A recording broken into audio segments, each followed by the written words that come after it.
Om Swastiastu. Perkenalkan, nama saya Lohari Adniani, NIM 18011004, kelas manajemen reguler pagi semester 5. Baik, di sini saya akan membahas sejarah usaha Kamentenun Ibu Luraini. Usaha ini didirikan pada tahun 2010 hingga sekarang. Sudah sekitar 10 tahun Ibu Luraini membina usaha ini. Selama saya melakukan penelitian ini, saya mendapatkan beberapa permasalahan yang ada di usaha ini. Yang pertama itu ada permasalahan sumber daya manusia, yang kedua permasalahan keuangan, dan yang ketiga permasalahan pemasaran.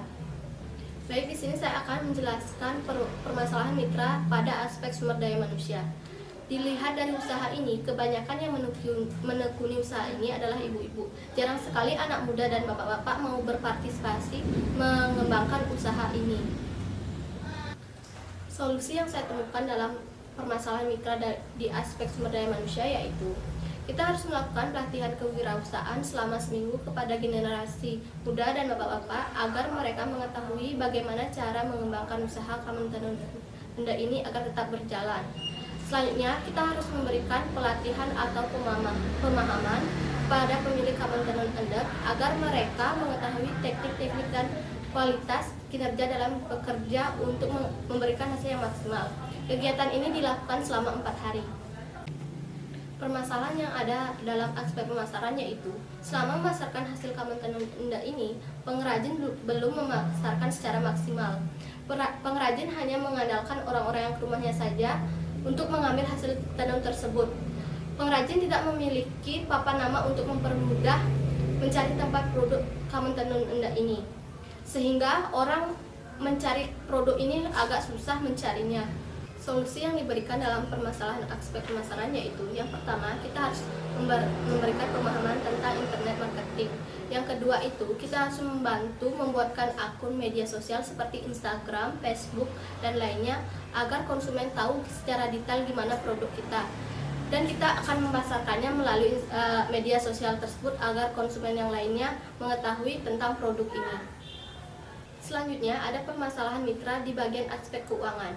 Selama usaha ini berdiri, pengrajin tidak pernah melakukan pencatatan secara biaya yang dikeluarkan.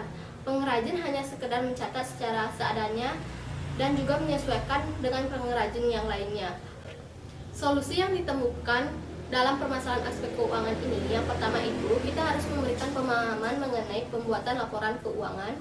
Dan yang kedua, kita harus menjelaskan dan ikut membantu dalam pembuatan laporan keuangan yang telah dibuat. Selanjutnya saya akan menjelaskan tentang target pencapaian. Yang pertama itu aspek kegiatan, yang memberikan materi tentang entrepreneurship kepada generasi muda dan bapak-bapak. Spesifikasinya, kegiatan yang diberikan mengenai bagaimana menumbuhkan jiwa kewirausahaan dan ide-ide inovatif suatu usaha. Target yang dicapai, pemahaman tentang entrepreneurship.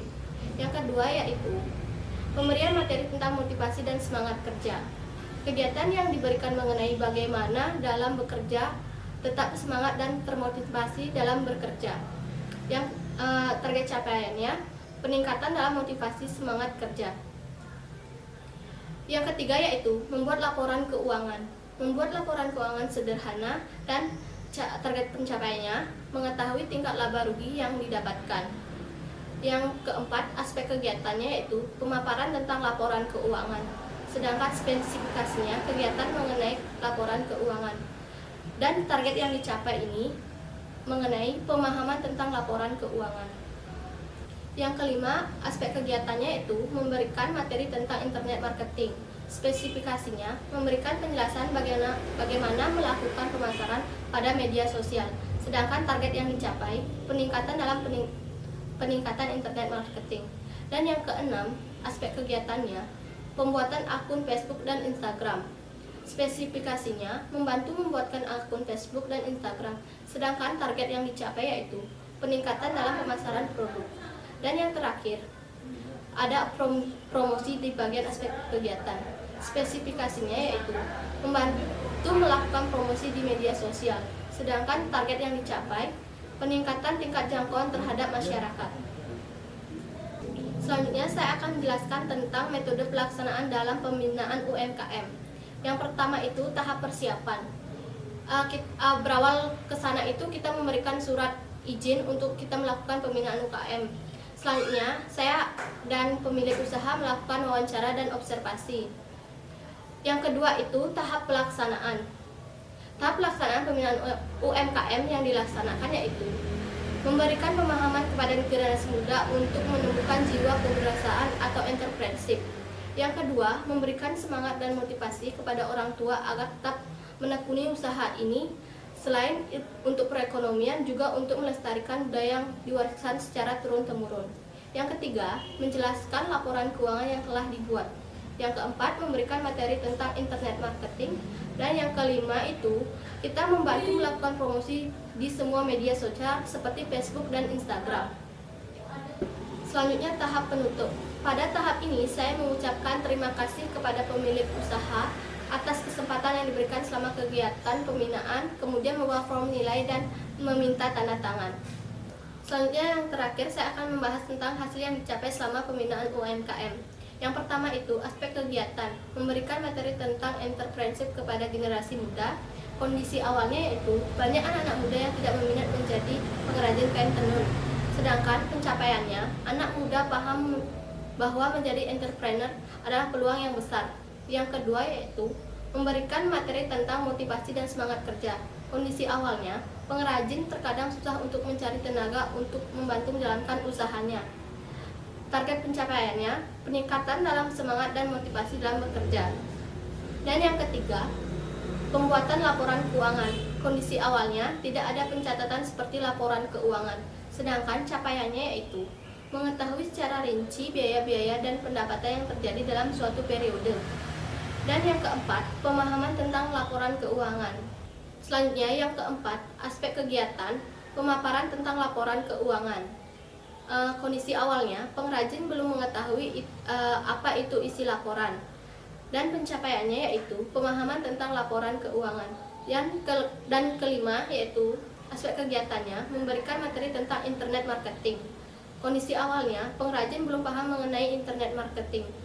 Sedangkan pencapaiannya, pengrajin sudah mampu dalam melakukan pemasaran produk. Dan yang keenam, pembuatan akun Facebook dan Instagram. Pengrajin awalnya tidak mempunyai akun media sosial untuk khusus mempromosikan produknya. Dan pencapaiannya yaitu sudah ada respon dari konsumen hingga ada pemesanan dari konsumen lewat media sosial. Dan yang ketujuh, promosi. Kondisi awalnya, pengrajin tidak pernah mempromosikan produknya melalui media sosial. Sedangkan pencapaiannya, jangkauan terhadap UMKM lebih luas. Kesimpulan dalam kegiatan UMKM ini yaitu kegiatan praktek kerja lapangan sangatlah bermanfaat bagi mahasiswa.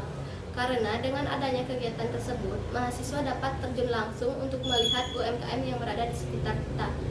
Maka dapat disimpulkan bahwa praktek kerja lapangan adalah suatu wadah yang tepat bagi mahasiswa dalam memilih kemampuan dan pengetahuan yang sudah dapat didapatkan di bangku kuliah dan diterapkan langsung pada melakukan praktek kerja lapangan. Mengasah mental individu dalam bersosialisasi dengan masyarakat yang berada di dalam UMKM tersebut. Dan juga mampu mengerjakan pekerjaan dengan penuh tanggung jawab. Penjelasan saya mengenai UMKM pengrajin Kamen Tenun Endak Desa Kaliangat.